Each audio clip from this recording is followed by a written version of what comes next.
how to level up some of those boring basics in your home. All right, you guys, are you ready? Let's get crafty. All you need for this project is a mirror of your liking, some yarn, glue gun and glue sticks, scissors, some double-sided Velcro, and a scrap piece of cardboard. Just start on the cardboard and wrap around. The real tip here is just making sure that the fringe is really close and connected to one another. This is such an easy project because it's super customizable to your own home decor. See how I've got it here on my cardboard scrap? Now it's time to hot glue on the double-sided Velcro. You can just glue right onto the cardboard. It won't stick later.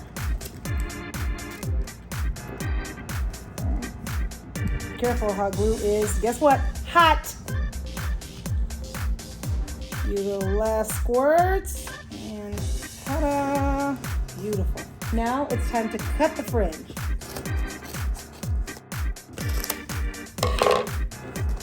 Okay, now this thing just pops right off. Now I'm gonna add a little extra hot glue into this little chasm here because it can get a little stressed.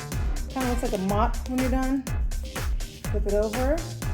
You just comb this baby out. Now, one thing I'll say about this is it's kind of stiff in the back, and because I'm trying to go around the circumference of this, I'm gonna have to make some cuts to overlap the back piece.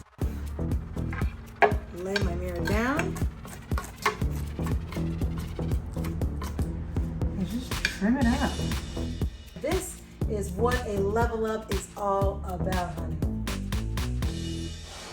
All you need for this project is a planter, a waste basket, some joint compound, some construction adhesive, and some gloves.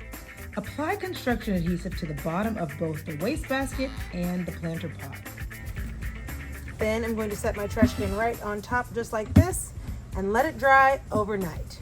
Then you'll apply joint compound to the entire surface of the planter with your trowel, adding a pattern or texture to your liking. An optional step would be to paint it to match your decor.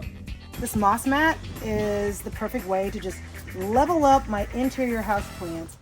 The kids are finally asleep, and now it's time for mom time, which is me kicking back in my kitchen and doing my next DIY. This one is taking your ordinary vase and turning it into a vase, honey. All you need for this project is a glue gun, some glue sticks, some foil, and some regular molding clay.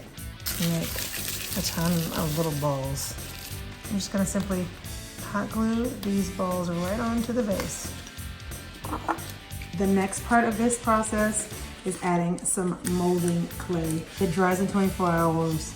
It's easy to take care of, and I can paint it to customize it to whatever I want it to look like in my space. All right, I hope you guys try these out. I want to know what you did, and have fun crafting.